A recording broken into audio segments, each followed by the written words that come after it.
we've been fucking around on a message board for 25 years, some of us. So, Right. that's the thing. I was thinking about that today. If you're talking about, if you want to market it, it's old farts that have been on message boards well before any of these little motherfuckers are even born. Right. So you got to market as old people.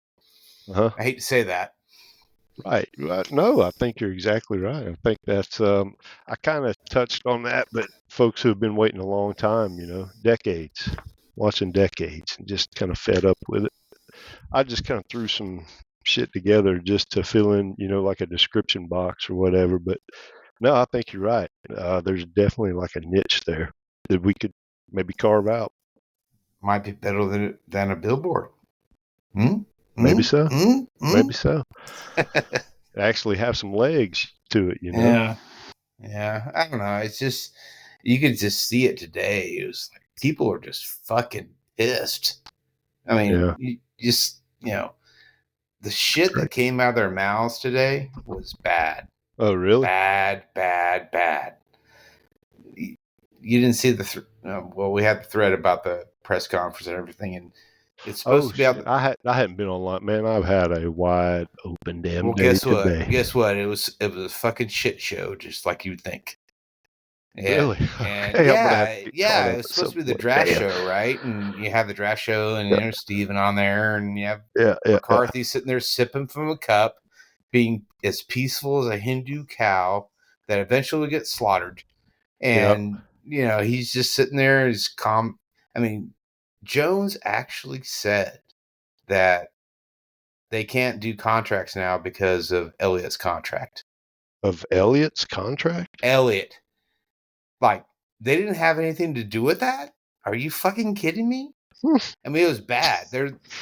All over Twitter today, it was bad. People were just, the revolt is coming. And today was nothing but an insult to everybody's intelligence, because it's supposed to be about the draft, right? All of it. Even Slater jumped on Jerry Jones's shit. What? It was good. Jane. Oh, Jane. Wow. Yeah, she's now my hottie. Yeah, she fucking stood up a little bit. She challenged him. It was nice. I'm going to be honest. This is actually pretty refreshing to hear. Yeah, well, at the end of the day, it won't matter, because, you had, they basically talked down to everybody like they're retarded. And just, right. Steven sitting there, digging in his ear, trying to explain it to you. And it's just gross. I could go on for hours and hours, but no, there was zero draft talk. Zero. Now, granted, I only caught the sound bites through Twitter. I didn't listen to the whole damn thing, but I refused. I'm not going to sit there and listen to the pair of them talk to me for an hour. I'm not doing it. And they went on that long? I don't know how long it was. Like, Lab was like, "Oh, I'm gonna watch it when I go." Whatever, man. Don't waste your fucking time. I'm to that level of apathy, man. Oh, hey, look, there's Simp. There he is, Simp. I'm sorry. I'm not sure how long you've been sitting in the lobby waiting. I just saw a little pop up there. Yeah, just like 2 minutes. It's all good. It's all good. Oh shit.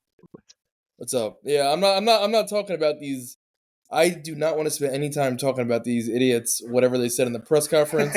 I don't. Yeah, let's not. Okay. We can say actually, you could probably take this draft, and we could do it. We could piece it together after the draft. Today pissed me off bad, but yeah, let's just talk about the draft. I'm going to go pure and just, we'll just talk about, what a sane franchise would do.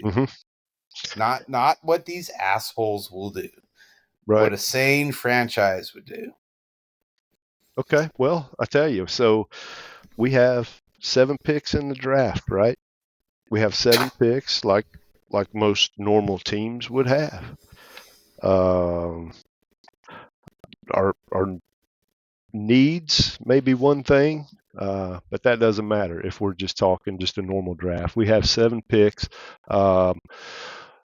After the end of the 3rd, we don't have another pick until the end of the 5th. So it's like the middle of the draft might be, we might take a pass there, depending on the situation early on in the draft if they do find an opportunity to trade down with someone. Maybe they work something out. So let's say first pick of the draft, or Cowboys' first pick of the draft. The consensus seems to be offensive line. Or would y'all agree? I would. It's pretty much written in stone. Let's trade down. Yeah, I mean, offense. Jones, Jerry talked about it, right? Jerry talked about it pretty specifically in press conference, right?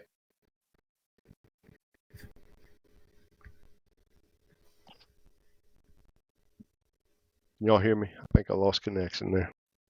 I can hear you. Can you hear me? Okay. Yeah, I can hear you. I think I actually lost connection for a minute. Okay. So now we said we weren't going to get into the press conference, and I'm going to be honest. I'm just getting in, and I have not heard anything about the press conference until you just mentioned it. Don't worry about it. We'll just talk about offensive line because everybody thinks we're going OL. Did they tip their hand though in the press conference? Yeah, that's what I'm wondering. Did he talk? No. Okay. I mean, again, draft at all? I didn't listen to the whole thing, so no, there was no tips and everything. It was more about them defending themselves for their idiocy. So, yeah. So there was. I mean, I'm not going to listen to all that. I don't. Once they already ruined it with shit, we're doing it again. We're bitching. We're bitching again. Well, and that's why, and I'm sorry, that's why I was wanting to steer it away from the press conference because that's what I thought you said. So, but if he did, like Sim said, like tip his hand to something they're really considering, I honestly didn't know. Well, there's no hand to tip. I mean, they need to draft an offensive lineman very, very early, right? So there's no secrets here. The biggest thing they have to do is decide where they want to do it. Are they going to move Tyler out to left tackle and draft a guard, or then draft left tackle? To me, of course they need a center. I mean, we know this. So it depends on which direction they're going to go and who falls there. I know everybody. I mean, the whole thing is everybody's Barton. I don't think he's going to make it there. I'm pretty convinced he's not. So then you come down to the other guys, and then you come down to the fact that we need to trade down. So, I'm not real focused on who will be there. I just know that the value is not going to, trading down is what they have to do. They almost have to. If they can't, I don't know how this draft is going to be able to fulfill their needs. The numbers are just stacked. And so with them needing to trade down, do you feel like they're, as much as we like to recall Jerry being the wheeler and dealer of the old days, do you think maybe Simp they're out of their element doing that, or are they out of their element? I mean, I don't think so. Yeah, they've traded down obviously a decent amount. I think they're a little bit to some of Booze's points. I think they lack some of the connections around the league just because of how insular their organization is. So I don't think they have probably quite as many trade down opportunities. They probably don't have like as open a line of communication as some other teams have. But if they want to trade down, I mean, I think they'll be able to. I mean, you could argue whether how much value they could get if they get equivalent value, whatever. I think there's so much depth at offensive line in this class that the main way I think about the options at 24, it's two things. Number one, who are the players who are the non-offensive linemen that would make me pass up an offensive lineman, like someone who's just too good to pass up on. We'll try to address offensive line second or third round, whatever. The other thing is, who are the players, offensive linemen or not, that would make me want to sit in there at 24 and pick and not trade down no matter what. And I think those are two separate things. Obviously, there's some overlap. But I mean, the way I'm looking at it is Jackson Powers Johnson, if he's there, I'm taking him. Graham Barton, if he's there, I'm taking him. Aside from that, on the offensive line, I mean, obviously we're talking about Fatanu and so on and so forth. Fuaga, they're assuming they're gone. The question is, do you take a Mims or a Guyton, or do you trade down and take a Frazier or Morgan or even Sumataya?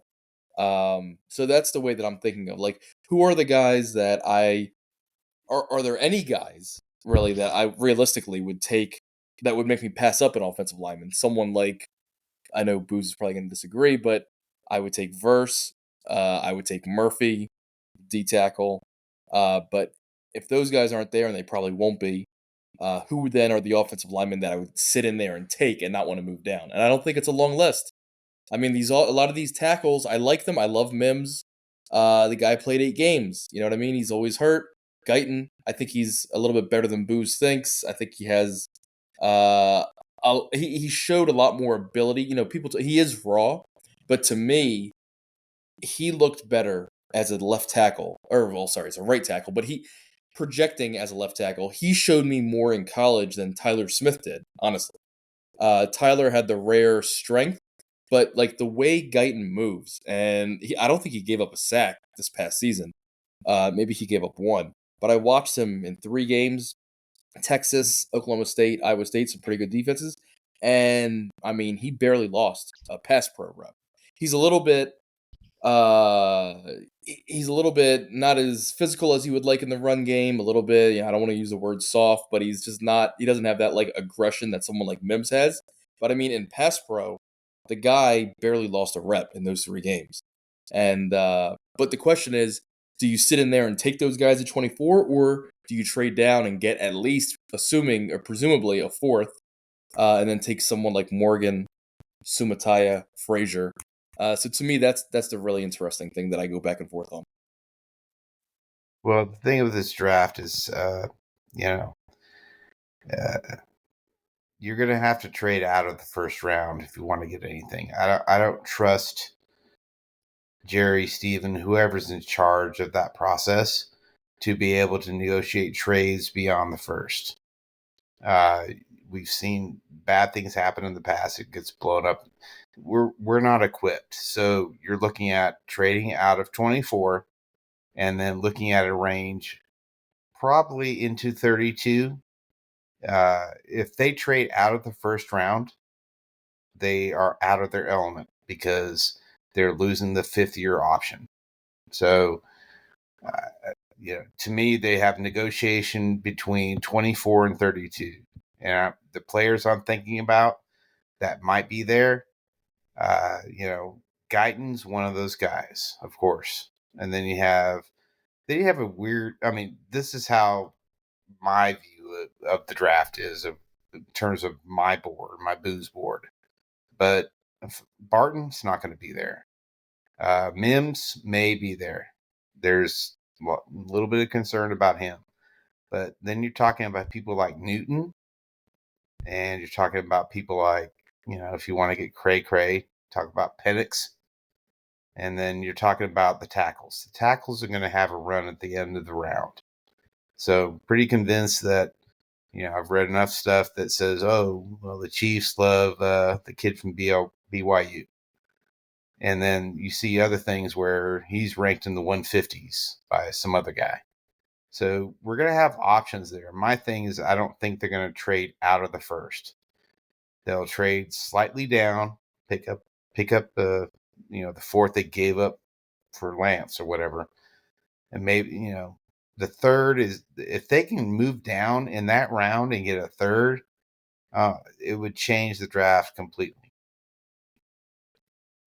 I agree. I think getting a third is probably the goal. I think when I say, like, I'm not sure if they could get commensurate value or that there will be options, I think it's more with a fourth in mind. I think they could probably easily move down to like 29, 30, 31, whatever for a fourth. And that's the real interesting part of it for me, the strategy. Like, assuming you only get a fourth, I'm not going to say a third because a third is kind of a no brainer, but assuming you only get a fourth, who are the guys that you would say, okay, it's not worth it. I want to sit there at 24 and just make my pick. I don't want that extra fourth. I want to make my pick. For me, it's really just Jackson Powers Johnson, Graham Barton. I mean, you could make an argument. I mean, there are some guys who I think will clearly not be there, Murphy and so on and so forth, that I would sit there and take. But like realistically, who are the guys that you would sit there and say, no, I'm not moving down? I don't think it's a long list. I mean, for me, it's not really Mims. It's not Guyton. I like them both. I think they could be really good players. Uh, I would take the fourth and I would roll the dice and move down 6, 7 picks and see what's there. I would take Jordan Morgan or Zach Frazier and a fourth over Mims or Guyton. I'll put it that way. Yeah, I mean, some of the things you're talking about, as far as like, I don't know, you're talking about Murphy. He's not going to be there. He'll be gone in the top 15 easy, if not sooner. Everything I've seen recently says that he's rising, so he's not an option. So then you're talking about, to me, if I'm looking for a wild card, non-offensive line, taking Newton if he's there. He might not make it there either. At 24? You're taking him at 24?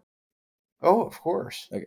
If Newton's there at 24, I'm running up the damn table. I like him. I like him a lot. I don't think I would have the same enthusiasm at 24. He's someone that, in my mind, okay, you move down 5, 6 spots. He's in the conversation with Darius Robinson and 9. I don't agree. I do not agree. The way I'm looking at it, I mean, Barton's going to be gone. I'm finished with that. That's a pipe dream. Then you look at guys like, you'll have Chop there. You'll have a couple of corners like McKinstry. You'll have guys like Worthy. You'll have the white corner from Iowa. Darius Robinson now. Now that guy. That might be a consideration. We just need an end. We will need an end very soon. Yeah, for me, I'm not looking at the corners almost at all. I mean, if somehow Arnold drops to 24, Mitchell, it's not going to happen. But like to me, it's offensive line, Newton, Darius Robinson. I might, after a trade down, consider Mitchell, the receiver from Texas. But that's only if like the board is just been completely decimated, which I'm not really sure that would happen in only 6 or 7 picks. But yeah, for me, it's O-line, the names we've discussed, and then Robinson and Newton. I like them both. The only thing that I have this tendency, just based on the last year or two, like I don't really want, especially given how much we rely on Parsons, given the contract he's going to get, I am hesitant to invest too much in these undersized defensive linemen. Like for me, Chop, not even a consideration. He's 245, whatever. I mean, in a different world, I would consider him, I guess, but not for this roster. Newton, I like him enough that I would take him, even though he's undersized. But that's the reason I have a little bit of pause, just because we have Odigizua, who's probably going to get extended. He's another undersized D tackle. Why would you extend him? Well, what has he shown that he is a dominating factor that you need to extend? No, I don't know if I'm not saying they 100%. Newton's a better player than he will ever be. Newton is better. Newton is better. I agree. I'm just saying, like I have a hesitation to take these undersized D linemen. This is one of the reasons. I mean, I could be in a year or two. I might look back and say I was really misguided on this because Newton might be putting up 8, 9 sacks, and Robinson will be like a solid 5, 6 sack, really good against the run kind of guy. And I'll say, I really let the last like 2 or 3 years get me thinking the wrong way about this. But I like Robinson a lot because we lack that. I mean, Lawrence, like you said, he's going to be done in a year or two. And Robinson is just a horse against the run, man. He's a fucking horse against the run. And he has some more pass rush than... You're talking about Darius, not Chop. Darius Robinson. Oh, yeah. Chop Robinson. Come on, man. This guy, he's 240. I'm just messing with you, Sid. My God. Yeah. No, Chop, to me, I would not consider Chop, honest to God, unless we traded down to like 40. Like, he doesn't even enter my mind. That's why when you said that, I was like, whoa, like, what are you even talking about? I would not even consider. No, I'm going down my board, sir. Yeah. Yeah, fair enough. No, he's legit. I mean, he grew up.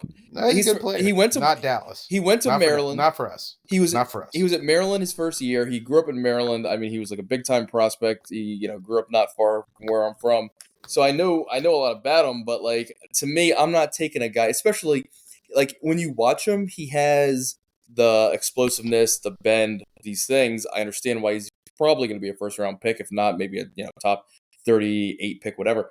But the lack of actual statistical production, the injuries, the being 6'3", 245, like you can only have so many guys like this on the roster. We're going to be heavily invested in Parsons for the next 6-7 years. Sam Williams he's in a similar vein. Like he's not great against the run. He just wants to get upfield. Like you have to have some guys on the edge who are going to sit in there, stop the run, stack blocks, two gap to an extent, and be able to get off blocks and make tackles against the run. Lawrence can do that, but like I said, he's going to be done soon, and we're going to be sitting there with like what, you know what I mean? Like what defensive lineman who can stop the run? There's not much there, so I don't think offensive line is the clear priority. But if they traded down and took Darius Robinson, I'm not complaining at all. I'll say that. I'll take Robinson. I'll take also obviously take Newton. I mean, Newton to me is kind of like what Aaron Donald was. What we thought. We all thought Aaron Donald would fall to our spot. Of course, it never happened. This is a guy that could, because he has injury concerns and things like that. I'm just saying. To me, I've always had that fetish about a strong internal rush, 3 technique, just blow it up. I like Newton a lot. I do like him a lot. I would not complain if they took him at 24. I wouldn't be like ecstatic. Like for me personally, my strategy or the way I'm thinking about it is I would rather trade down and roll the dice and see if he's there, Robinson is there, or see what offensive linemen are there. But if they took him at 24, I mean, I watched him maybe 6 weeks, 2 months ago, something like that. I mean, he jumped, like there are some plays where he just jumps off the tape, quote unquote tape.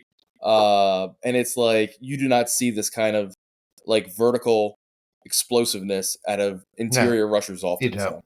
Yeah, interior rushers are going to be a big deal. There's not many of them in this draft.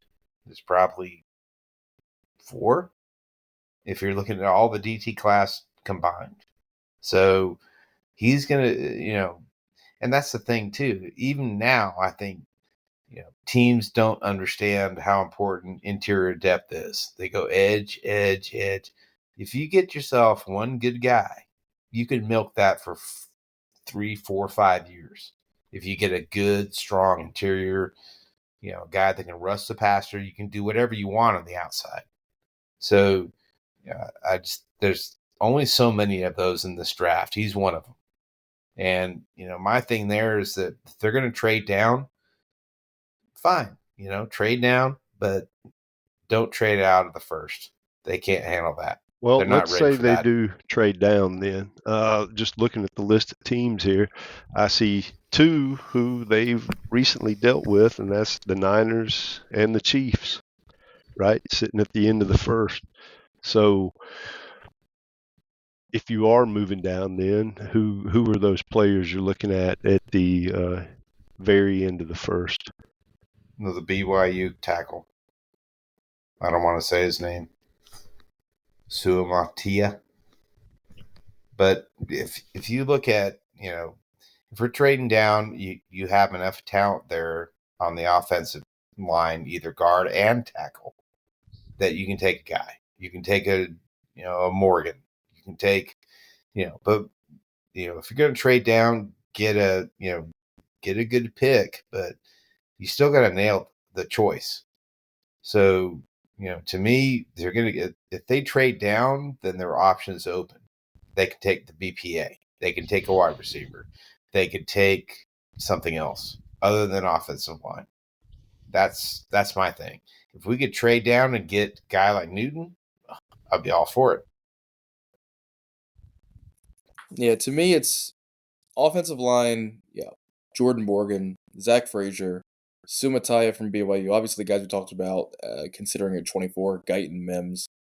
Jackson Powers Johnson could fall.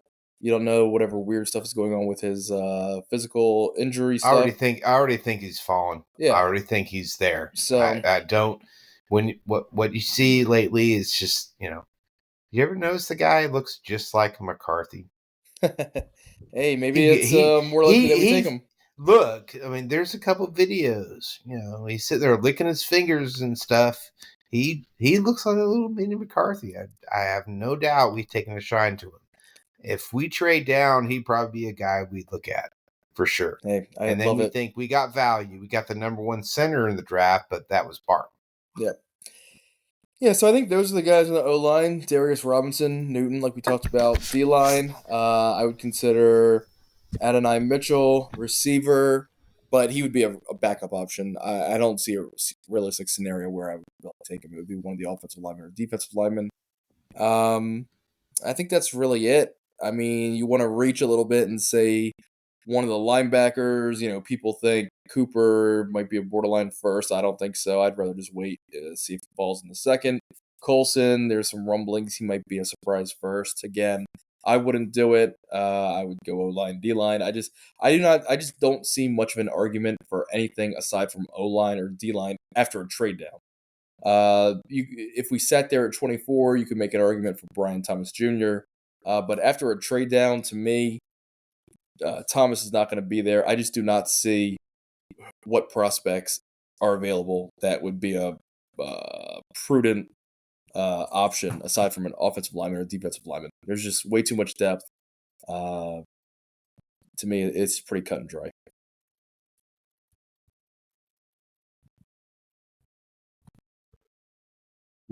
Sorry, I'm just looking at this draft order, and the Niners are at 31.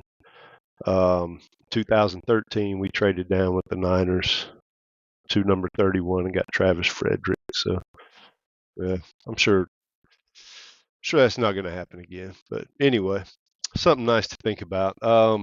Okay, we've talked a good bit about the first round. Let's get down a little further down into the second and just consider the team keeping this pick, especially if they've been able to trade down in the first and maybe pick up a third or what have you. Sitting where we are in the second, what are your thoughts on the Cowboys' approach? It's Jonathan Brooks all day. I mean, I think it's going to be Brooks or a linebacker. That's pretty much it. I would consider D-line, again, obviously assuming we don't go D-line in the first. There's a number of guys that I find interesting, but I think it's I personally have put money on Brooks to be the first running back taken. Like a month ago, he was like... You're betting on that? Of course, really? Yes. Yeah, come on, why not? You degenerate. Well, the thing is, I don't see... most of it is based on the fact that it seems pretty obvious. The Cowboys love to telegraph what they're going to do, especially in the second round. They did it with Sam Williams. I think they're doing it again with Brooks. I don't see a running back going before our pick that isn't Brooks.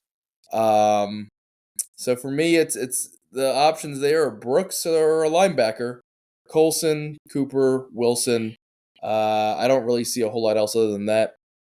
I mean, if they somehow don't take an offensive lineman in the first, that opens up the possibilities. Someone like BB, Patrick Paul, whatever. So, he says he's supposedly going in the first. Who knows? But if we go offensive lineman as we expect, I would say it's probably just going to be running back or linebacker. Brooks are one of the top linebackers. And to me, I would be thrilled if we got Colson or Cooper at the end of the second. We'll see.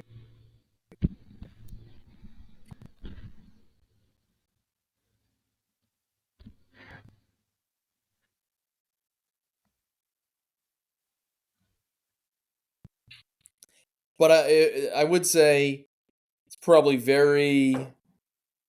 it would be smart for all Cowboy fans out there to just mentally prepare for Brooks being the pick. I mean, it's the injury. That's obviously the big issue.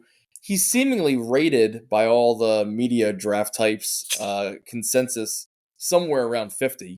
So in that regard, it's not a terrible reach or anything. It's just given the Cowboys' history, of taking guys in the second who have off-field character concerns, injury issues, all this stuff. I think it's like a lot of PTSD. But I mean, he's the obvious top running back in the class. He's the most well-rounded. He's the most explosive. He's decent enough in pass protection, despite his lack of experience. So he's not special enough. He's not special enough to pass, that you have to say, "Oh my God, I got to get him the second round or the third round."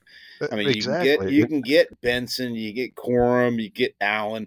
Allen in particular, I think, lasts longer than we think. I agree. Well, we had a season just last year with a running back returning from injury. We need a healthy running back. You know what I mean? Well, we can always we currently don't have a starter. Well, Elliott's on the streets, man. I'm sorry. I didn't mean to distract everybody. We're talking about draft here. So if you're talking about the draft, you look at the guys that Dallas has looked at in terms of running back. You got Brooks, of course. You got Benson. You got, I don't know about Corum, how much Allen, they've looked into bad. He's been training with the Eddie George clone. What's his name? The guy in Tennessee now. Derrick Henry. Yeah. Total brain fart. But you have guys like, Estime. Fat Mike showed up at Notre Dame. He was there, so you looked at him. And they got Bucky Irving, which I don't understand. That guy, late round. You look at Garendo, if they get a precious fifth, they might look at him. Ray Davis, Tyrone Tracy, who's basically a Pollard clone, little wide receiver, former wide receiver, converted running back. They like him. Rasheen Ali, guy from Marshall. I've watched him a couple times, but never really impressed. And then, you look at some of the names they have. I mean, it's either Brooks, Benson, Allen, or you just get some guy late. If it were me, I'm 100% not taking Brooks. Well, I don't want to say 100% not taking Brooks. It depends on the board, but no, I'm not taking him at all. Even in the third, I don't care if in the third. No. Oh, come on, man! No. All right. Okay. No, he is he's the best running back in the class. The third to me is like okay, it's fine. The second, I would go elsewhere. I think they're going to take him. I would go elsewhere for sure. I mean, there's a number of names I could rattle off, but I think there's going to be. I mean, the linebackers we've talked about. I think there's going to be some D linemen there. Fisk potentially. Isaac, a decent. I like Fisk. Yeah, Isaac from Penn State. I like him a lot, but he's injured. Yeah, I mean, he's beat up. There's gonna be guys there that I would take over Brooks in the third, 100%. I would take him almost. He would probably be the best player available. He reminds me of watching him. There's a reason I think they're looking at guys like Elliott, Dalvin Cook, etc. because they are expecting, I think, to take Brooks. Brooks is pretty terrible in short yardage, just kind of like putting his shoulder down and getting that 1.5, 2.5 yards. He doesn't have a whole lot of power in close quarters, but he reminds me of a bigger Pollard, honestly, the way he kind of glides, the open field elusiveness. It's better in pass protection coming out of college than Pollard was. So, I mean, I kind of understand it as a backup option in the second. My problem is it feels like they're locked in on him, almost regardless of who's there. Like, if it were me, I'm taking one of the linebackers. To me, Peyton Wilson is going to be there. I mean, he has the injury Wilson concerns. will be there. He has the injury concerns. He'll be there, and the kid from Texas A&M will be there. If Cooper is there, I'm running that up. I mean, to me, he's a top 50 prospect for sure. Maybe even top 40. I wouldn't consider him in the first, but I think he's like a fringe. You could some people may say late first. I think he's a guy that should go probably between 35, 45. I agree. He's 45 on the booze board I'm looking at right now. Yeah, if he's there, I mean, no brainer. And if they take Brooks over him, I would be pretty annoyed. If if the board is kind of so and it's like there aren't that many guys, like I understand them taking Brooks because I can kind of see what they're thinking. But if like, to me, a clear need like linebacker, with guys like Cooper and Colson. I understand like Adisa Isaac, Braylon Trace. They may not have the like I like them, but they don't have the size I would like at DN given our roster construction. Um, so we'll see. I mean, if they pass up Cooper or Colson, I would have a real issue with that. I'll say that much. I mean, we'll have options. I mean, there's going to be guys there. I mean, the big key is to get that 4th round pick back. I mean, you have to. They really have no options if they don't do that. If they sit there, they take their picks as they go, it's going to be a pretty horrific draft. And what there's guys in. I'm sorry. Oh, you good? Sorry. Go ahead. I was gonna say, what do you think the chances are that their first 3 picks, if they don't trade down, are O-line, linebacker, running back? Not in that order, but in some sort of order. That'd be optimal in a way. I mean, I think it's like. I mean, that fills needs. Seems like it has to be.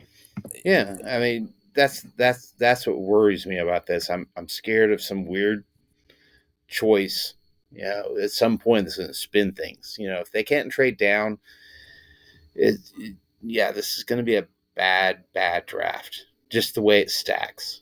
I mean, you look at the gaps that we have. I mean, between, once you go off the grid in the 3rd round, you're asleep until the 6th. Yep. It's pretty much that way. I mean, yeah, it's a big deal, but there's such a big, and the class itself is not good. I mean, when I got down to like maybe 100 players, I was like, shit, this is terrible. I mean, there are guys right here that would not, in normal years, get considered as high as they are now. I mean, there's this kid. I mean, they got people talking about a Yale tackle in the 2nd round. It's not going to happen. The guy's been injured, but they're still talking about it. And then you see, there's a lot of 5th round talent in this draft, but once you get out of that, you're done. And you start looking in the later rounds, there's not a lot to choose from. It's a very thin draft. It's weird because of COVID and all the things, the nil and all that stuff. I mean, you have to really be prepared. And I don't think we are. Yeah, I think to me, they seem locked in clearly on certain positions, certain players. And I think if those guys are available, I think things will more or less stay on track.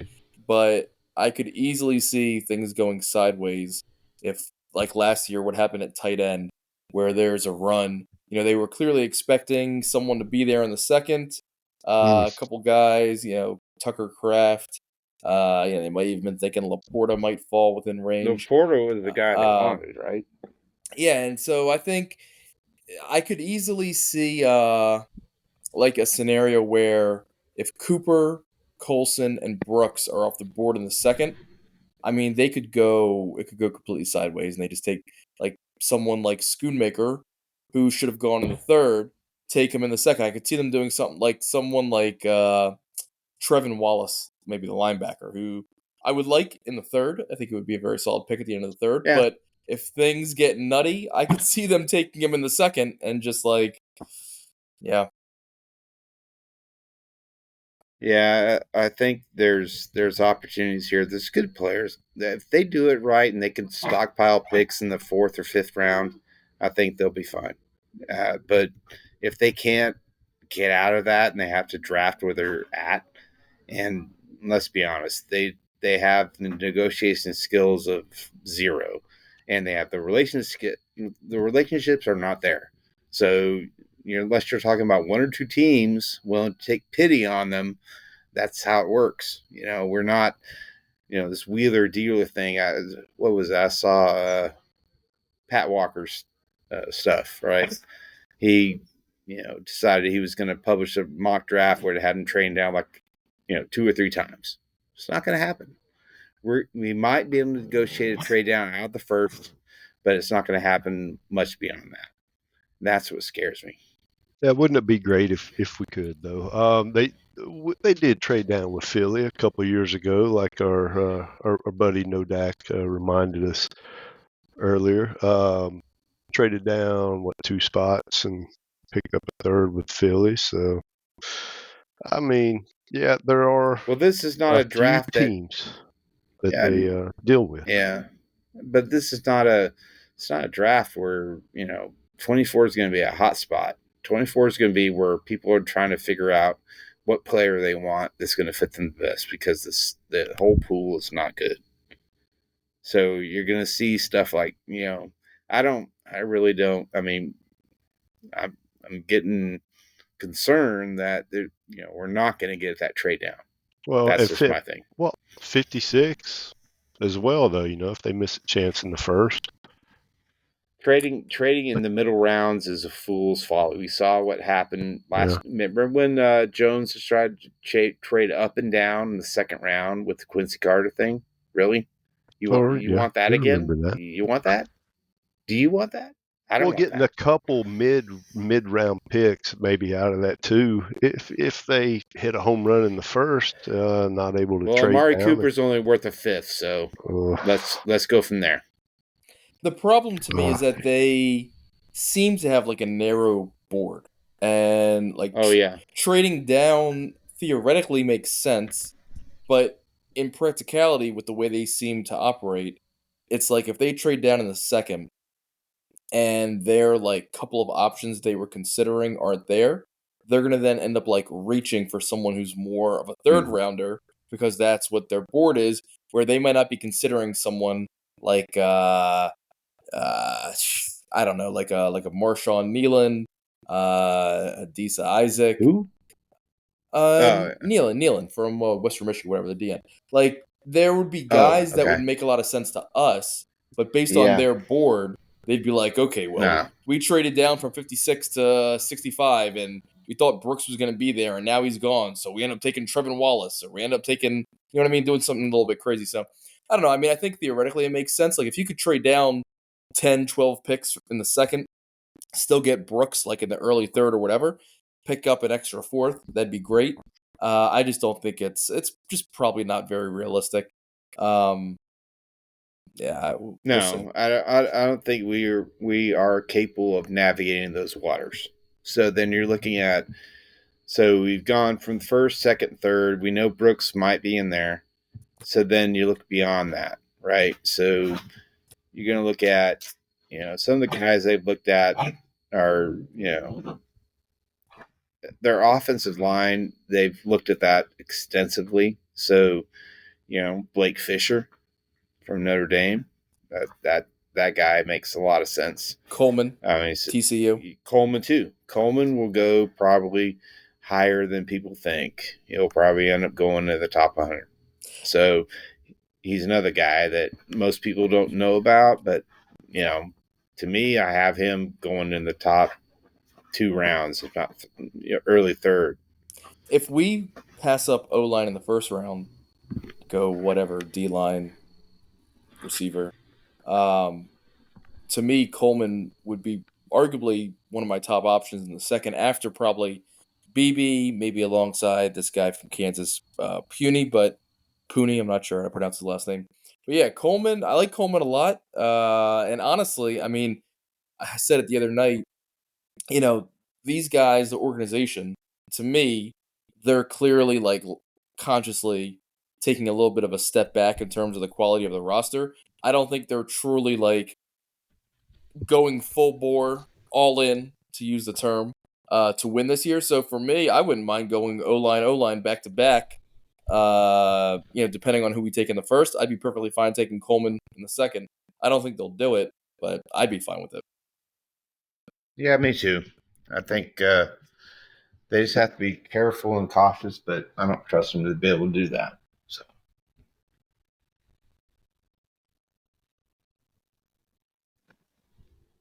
awkward silence.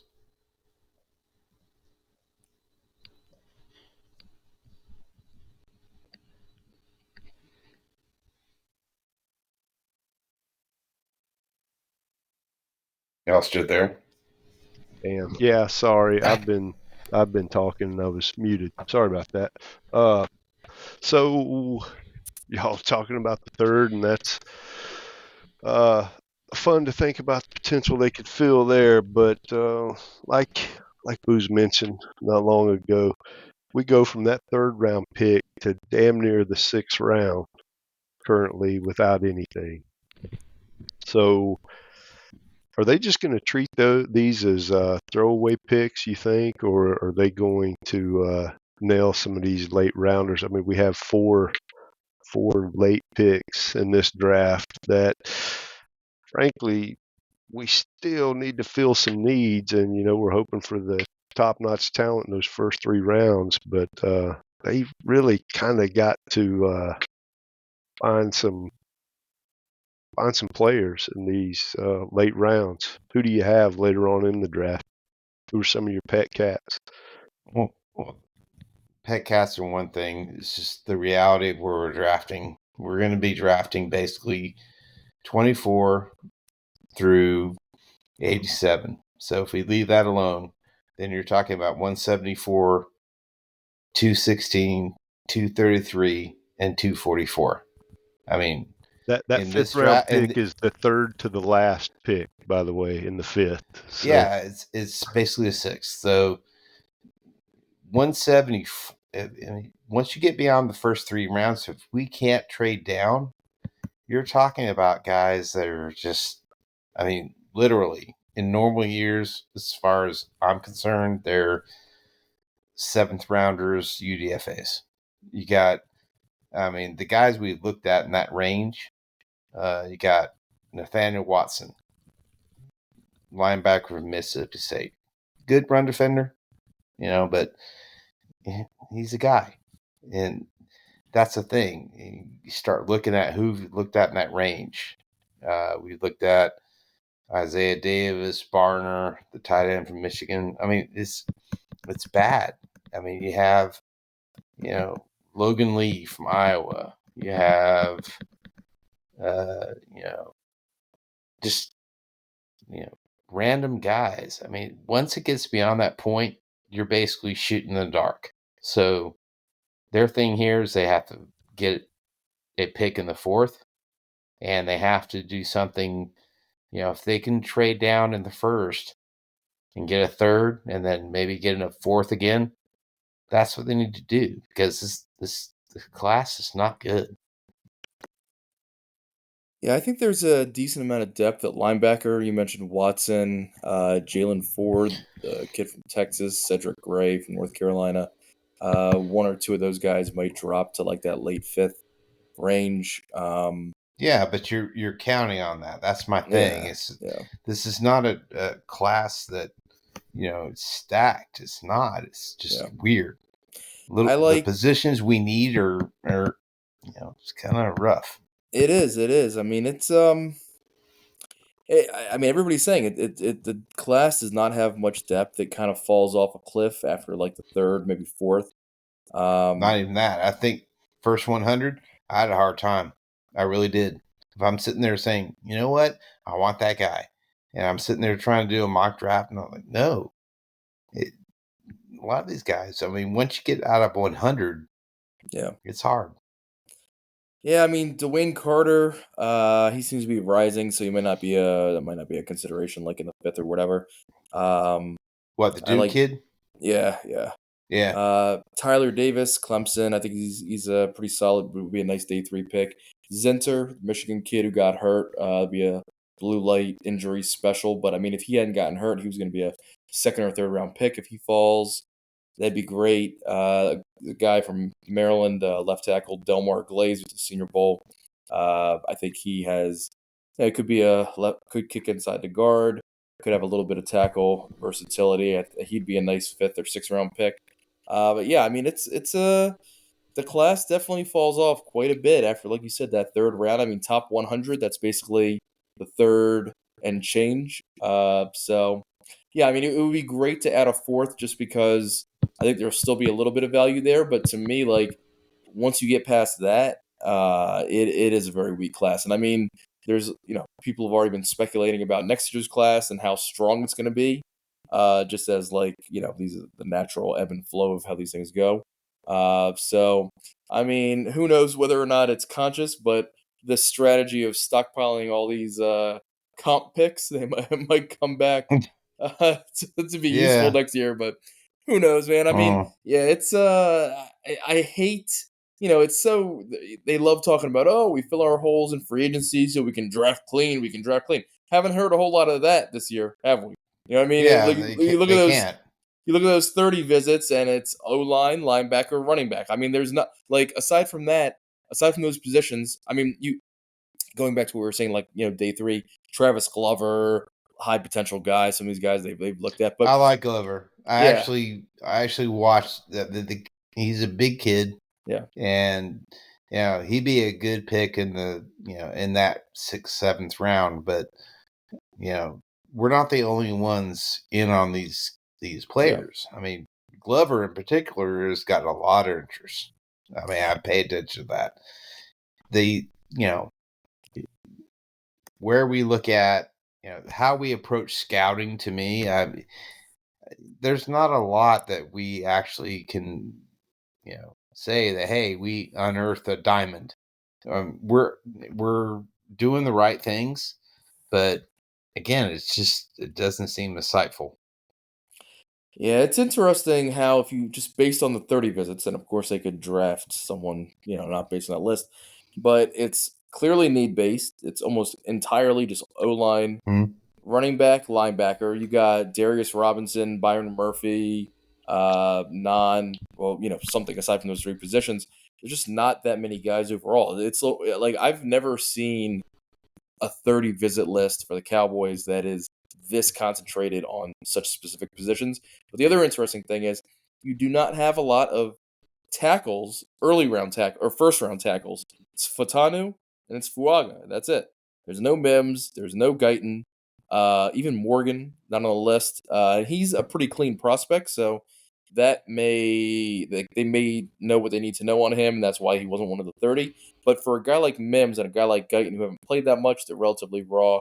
Especially Mims with the injury history. It's very interesting to me that they brought in Jackson Powers Johnson, Graham Barton, and then a lot of like developmental later round tackle types. So it makes me wonder: are they thinking first round? Are they targeting center? Um, and then maybe just thinking like developmental tackle later in the draft. Well, that's the route I would go, but it comes down to Powers Johnson, how they view his whatever injury situation is. So, I mean, I that's the route I would go. I would go center, fix that, and then worry about the rest. Yep. But we don't always think rationally. Yeah, I don't. This going back to Jackson Powers Johnson. So to me, you could argue he should be our top choice in the first. All this injury stuff. He played a full season. He took part of the Senior Bowl. I forget if he. I think he bowed out day 2. But what like the injury stuff. Nothing concrete has been reported. Not even like a specific body part. I think there was some stuff. Well, maybe his hip, or maybe it's his knee, or maybe it's Shoulder that. and Like, the shoulder. who gives a shit?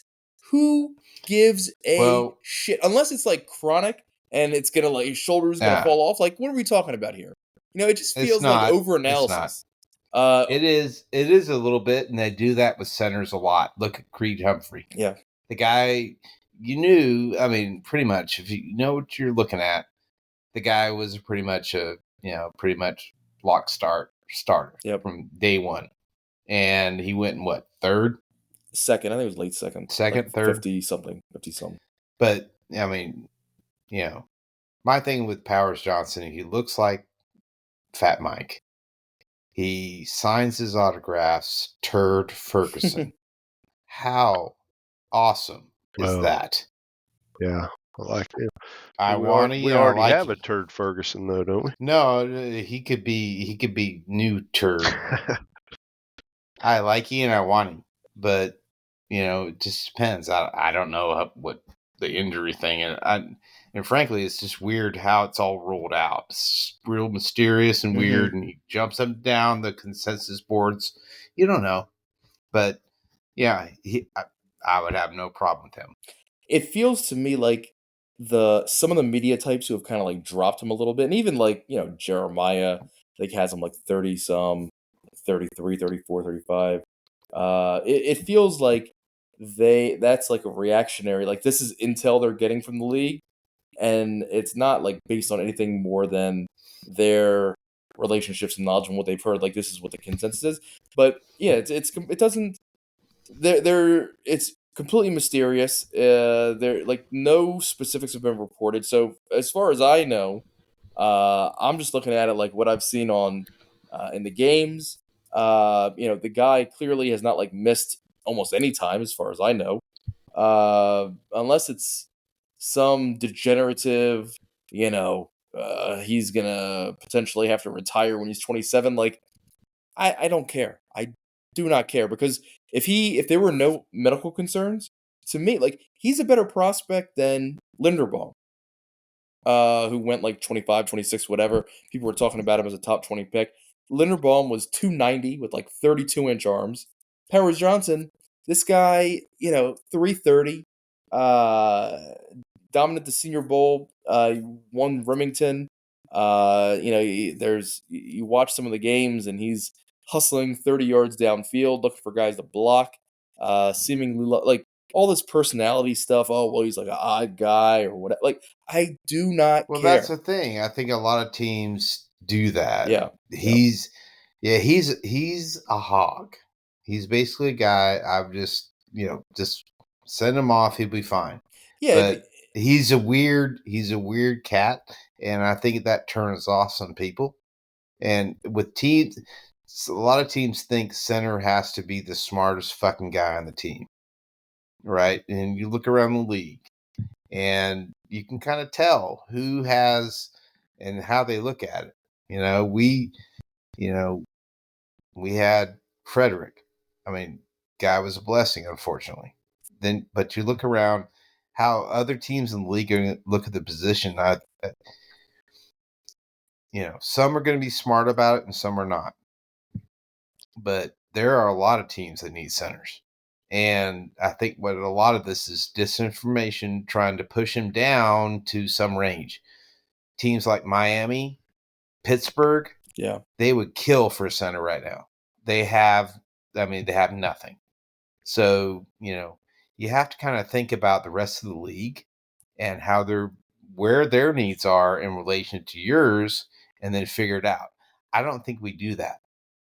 We look at, we're going to get caught with our pants down. So, to me, center is a position I would prioritize, whether it be if Barton makes it down there by some miracle or you take Power. To me, you got to fix that. You can't have Brock Hoffman starting. I'm sorry. You can't. It's not going to happen. No, nor will you say, we can just move Bass in there. No. Fix it. Then worry about the rest. I think I was one of the earliest, ones on the board talking about Frazier as a potential, like, trade down 5, 8 spots taken, whatever. I was saying this back in about February, and then, he's slowly kind of, in terms of the media draft types, been solidified like in that mid 30 range. So I don't like. There's a lot of options. I hope I agree. I mean, I would prioritize center. Just not necessarily like okay, it's so much more of a need than tackle or whatever. Like if there was an equivalent tackle prospect to Powers Johnson or Burton, I would be more than happy to consider them. But to me, those two are just they're just better prospects than guys like Guyton and Mims. They're safer prospects, and I think their upside is close enough. I think Guyton and Mims both have higher upsides, but not like significantly so. And they have much lower floors. So to me, it's pretty cut and dry. One of those two centers are there. That's that's where I want to go. If not, I would like to trade down. I'd rather have Jordan Morgan in a fourth, but I'd also rather have Zach Frazier in a fourth. So we'll see. I just got to hope they navigate these. They have a lot of options. There's a lot of scenarios that could play out. I just, of course, I don't have that much faith in them, but it'll be interesting. Yeah, we spent a lot of time talking about, options in the first, second, third. To me, I have a few guys that I like late. So who are yours, Sim? Yeah, I mean, we kind of talked about it a little bit. I do like Watson. I know he's a 30 visit. I like Delmar Glaze. I like Zach Zinter. I like Jalen Ford. Um, there's some running backs. I also like You like Ford? Really? Ford as we're talking like a sixth, seventh round pick. Now I'm talking the fourth round. UDFA. Yeah, sure. I mean, Longhorn. it's all about the Longhorn. Longhorn. same. Tyler Davis, Clemson, D tackle. I think he'd be a nice pick late. I could argue that doubling up at running back would be a good idea. I like Ali from Marshall. I like it. I finally got around to watching him. I like the way he runs. Yeah. Yeah. So I think there's some value there. I don't know if they'll actually do it or not, if they presumably take Brooks in the second or whatever. The kid from Missouri, Schrader, runs hard, kind of small, but late round pick. Not Dallas. No. Not us. White running back in Dallas, no way. Some of the guys though that you get late, they are kind of interesting. Yeah. You've got, of course, they've done a lot of scouting on a couple of British Columbia offensive linemen, and those will be guys in the seventh, sixth, seventh. Those precious picks we have there, that might be. I ain't gonna lie, I haven't watched these guys from British Columbia, but they're pretty impressed with them. And another guy I have watched though is Kingston, from USC. Mm-hmm. He's a guy that another late round guy that has flexibility. But if you're looking at late in the draft, and these are guys who we might choose earlier than that, but one guy I really liked was Bub Means, from wide receiver from Pittsburgh.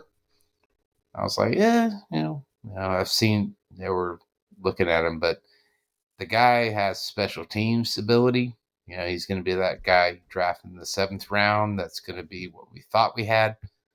So, but to me, you're looking at niche players in our late picks. Yep. You got Bailey, the little back from TCU. He's a guy that they looked at. I just see them picking. They're not going to pick for bulk. They're going to pick for role. And the bad thing is they may not have a role because coaching staff might not be there next year. That's the thing. I don't know how they're going to look at this draft. I mean, because ultimately it's not going to be McCarthy weighing in on who he wants because he's lame duck. So, I mean, is Zimmer? I mean, what are they doing? That's the thing. How are they going to look at it? The D-line, it's amazing to me that they're rolling with what they have on the D-line and presumably not going to draft one in the first 3 rounds. Like, I don't even, they're going to have to. I mean, literally, to me, if I was running this draft, I would have to come out of the first 3 rounds with an end, without question. Because Parsons is not really an end. Yep. And then you have, Lawrence is gone. So you have nothing. I mean, really, you have to look at end. I've said it a lot. They're not going to do it, though, I don't think. I'd be pretty shocked if they took a defensive lineman. They're not smart enough. Yeah. I mean, I I like this isn't a late round pick, but I like the kid from Colorado State, Kamara. He's Yep. undersized, but I really like him. I mean, Yeah. shit. I don't give a shit. I mean, uh, if Sweat is sitting there in the 5th, I'm taking him. No questions asked. No questions asked. I don't care if he just wants to party. He's weird, whatever. I'm rolling them dice. Yeah, the guy is a horse against a run. Um, and our D line is paper thin to say the least. So if he's sitting there in the 5th or even the 4th, if we add a 4th, I'm taking him straight up. I think we all have our pet cats. Well, yeah, I mean, Sweat, it's a weird situation. He should be probably a 2nd-round pick. Who knows, off field stuff.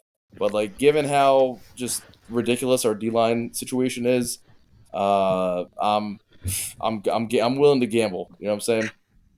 Well, with Sweat, I wouldn't take him unless he just kind of fell in my lap and went into, the second day, third day, whatever. The guy's fat.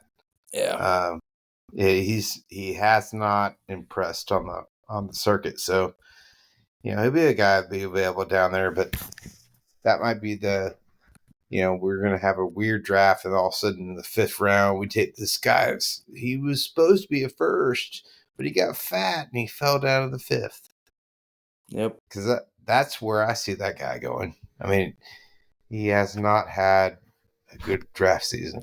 Yeah, at this point, I wouldn't take him in the 3rd. I think it's day 3 only. Ideally, if we could add an extra pick, take him in the 4th or 5th. 5th would be amazing. Late 5th.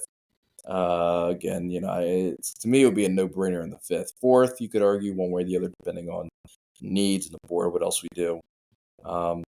One guy I like a lot, random day 3 guy, Kyrie Jackson from Oregon, corner. We don't really need a corner, but I think he's kind of a prototypical. He's a good one. Yeah.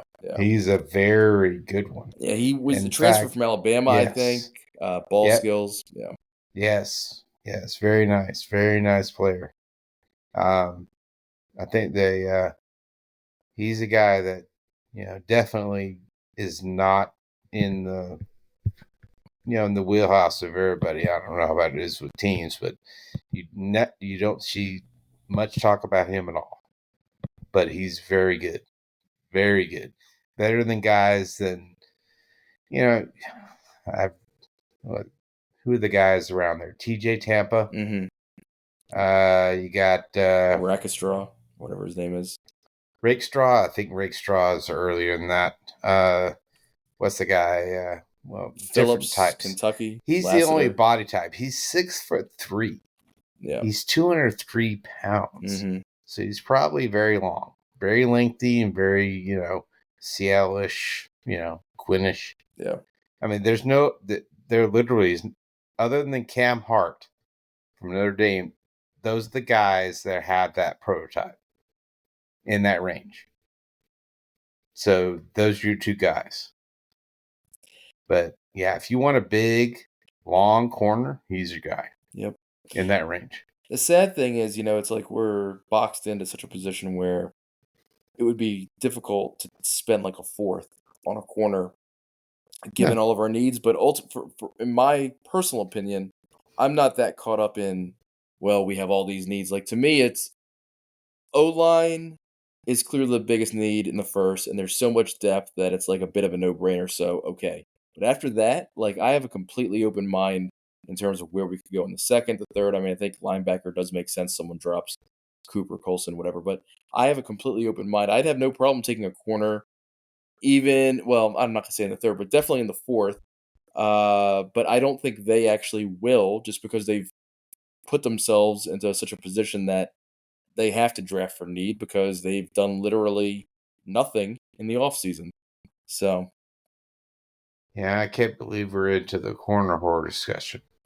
Yeah, I mean, we got Bland coming up. Talk about corners. Are you kidding me? Corners should be the last. It's probably the last thing in their minds. I mean, they figured they got Diggs, but of course, they figure his knee's going to come back 100%. I'm not worried. I mean, I'm not worried about it either. I don't really think we. It's more just like if the opportunity presents itself. Like I would never consider it in the first. I don't even really care who's there. Maybe if Mitchell somehow dropped, but I would be looking to trade back. Second, not really, but like after that, I mean, third probably not either, but fourth from there, like especially on day 3, in my opinion, you should be going BPA. You look for opportunities, like guys drop, someone fell to a spot, you're not really sure why they're there. If you're just like pinpointing positions, especially on day 3, uh, I don't know. I feel like you're doing yourself a disservice. So that's why I'd be willing to consider it there. But yeah, first 2-3 rounds, I'm not thinking corner almost at all. It's more day 3 thing. Bland's contract is going to be up soon. Lewis seems like a year-to-year thing. Lewis is done. I mean, he has a 1-year contract. They're so probably not going to re-sign corner Gilmore. is a sneaky need. Yeah, there's a lot of sneaky needs. It's just these idiots have boxed themselves into needing starters with their first 3 picks. It's. I honestly, everybody talks about linebacker as such a huge need, and I mean it.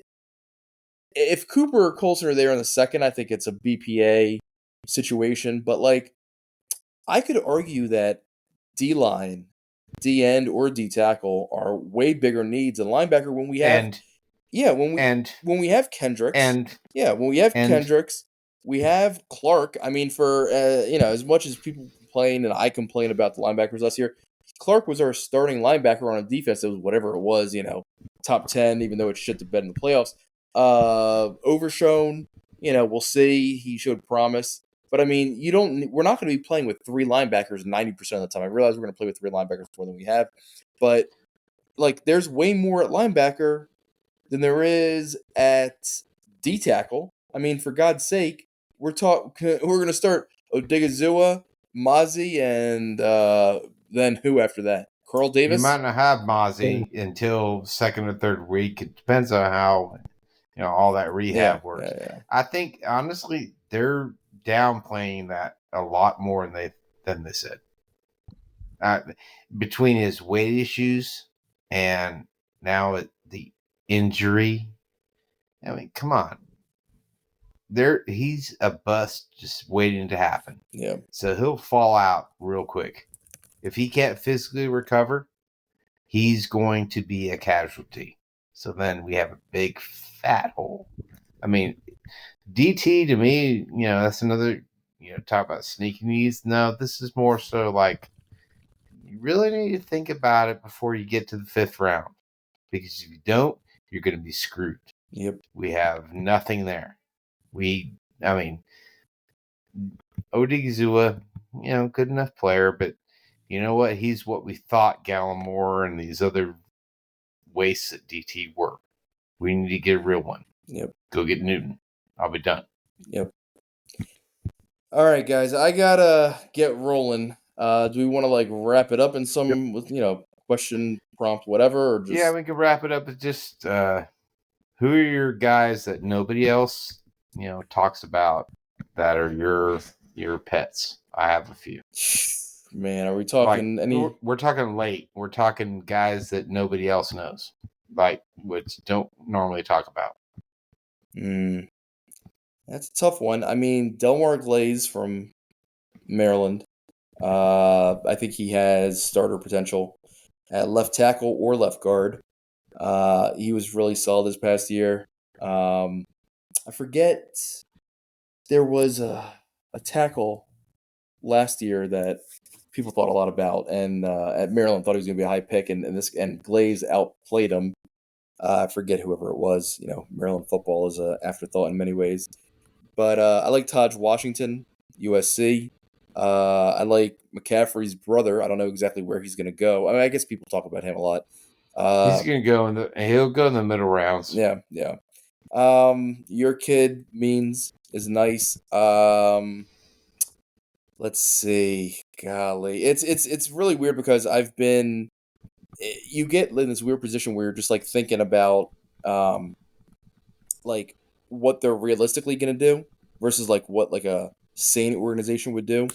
And so you get really focused on certain positions because they're clearly focused on those positions.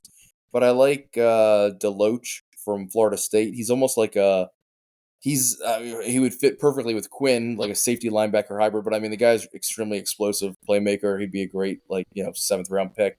I mean, his size, I think he's only like 215, 220 at most. For a linebacker, he's basically a safety and a linebacker, or a linebacker in a safety's body. The Washington linebacker, I forget. It's like Fosio. Yeah, I like him a bit. I like him a lot. Yeah. So I mean, these guys are all talked about to some extent. I don't know. There's nobody who's like a pure, sleeper anymore. There's so much attention is given to this stuff, but yeah, I mean those would be some of my guys off like the top of my head. Yeah, I'll just give you the guys that have been linked to us. You know, uh, there's a center from Penn State, Norzad. Mm-hmm. He might be good. Yep. Well, I did I finally watched Jordan McGee. This is a guy that's been talked about. He's actually pretty active. I didn't expect it. I mean, you're sitting there watching a Temple game, but he played good. Oh, McGee. I mean, McGee, right? Yeah, I like McGee. I like McGee. So,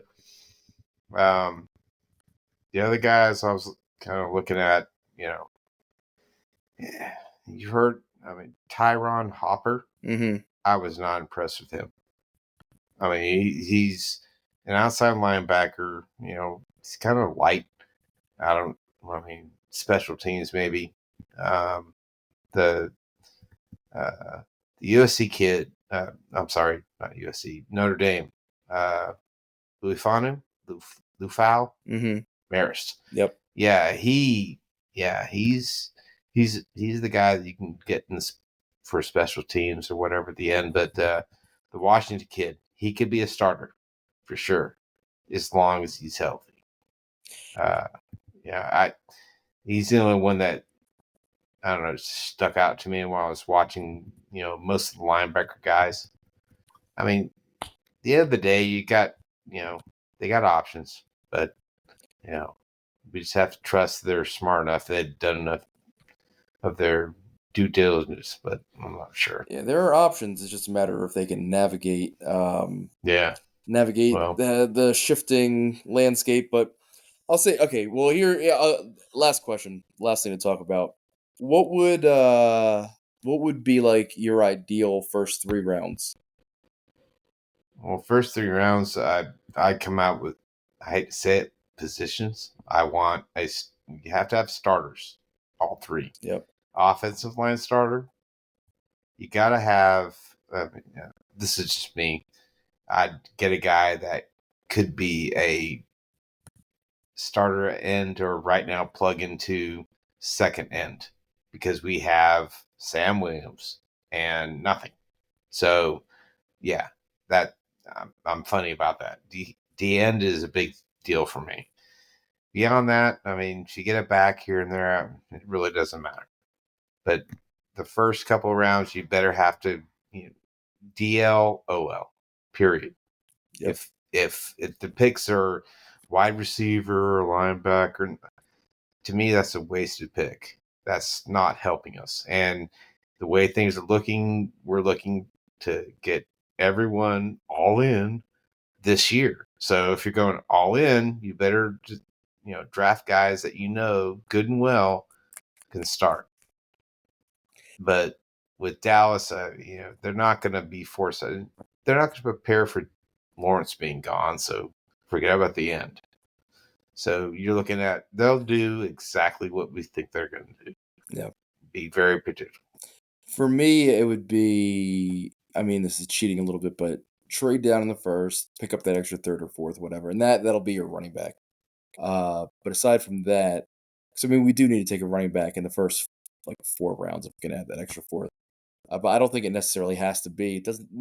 Definitely doesn't have to be Brooks in the second. There's a bunch of guys, but I think O-line in the first. And I can flip O-line, D-line for sure, linebacker, and I could flip it around a bunch of different ways to where O-line in the first, someone like Jackson Powers Johnson, Frazier, Jordan Morgan, Sumatai, or whatever. Second, I think it would be amazing if we could get Cooper Colson at linebacker. And then third, I would love it if we could get someone like Braylon Trice, Austin Booker at DN. And you could mix and match this to where, okay, Darius Robinson in the first, someone like Brandon Coleman or BB in the second, and then maybe someone like Trevin Wallace in the third. So they're like, I think they're like theoretically their heads are in the right place in terms of O-line, linebacker, running back, but I think D-line is like the big blind spot. So for me, the ideal D-line would be somewhere in that picture, and then the rest of it would be about what they're looking at: O-line, linebacker, running back, because that's it fits, it makes sense. I just think that D-line is the clear, like glaring need that is being overlooked, and I would, if it were me, I would fit that in somewhere. It could be in the first with Robinson or Newton. It could be in the third with someone like, Braylon Trice or the Clemson D tackle. Even your guy from Michigan, Jenkins. I know you would love to have another Michigan D tackle. He's not my guy. Thank you very much. He would be good value in the third, though. Honestly, I mean, in the second, it's questionable. In the third, it would be pretty solid value, I think. But there are a lot of ways to do it. But I think really the only way to do it, the only way to hit all these positions that we're talking about: O-line, D-line, linebacker, running back. Clearly, these are 4 positions. We have 3 picks in the first 4 rounds. We need an extra fourth, or we need an extra pick, either in the third or fourth. And if we don't get one, then it kind of narrows down like what that ideal scenario looks like. But I think it would still be about kind of what we've been talking about.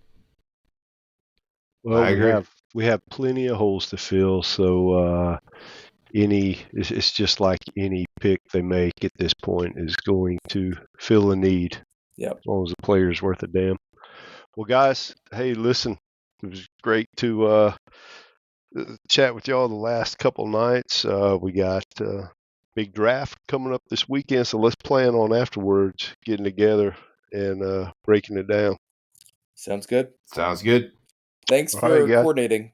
I appreciate it. Absolutely, man. It's been a pleasure. All right, let's not log off. Let's not close out until we make sure we got this. Yeah. I want the screaming person that was outside the balcony. Hey, it's there. It's floating around. Nutsy we'll has it for the post-draft show. You've heard it, right? It still exists. I've heard it. We awesome. were talking. I don't remember which one of us it was, but one of us was talking. So I'm gonna have to see if I can maybe pull that part out of that audio. But we do have the screen. It was pretty frightening. Yeah, and we can crank it up really loud too, so it'll be fun. I'll see what I can do.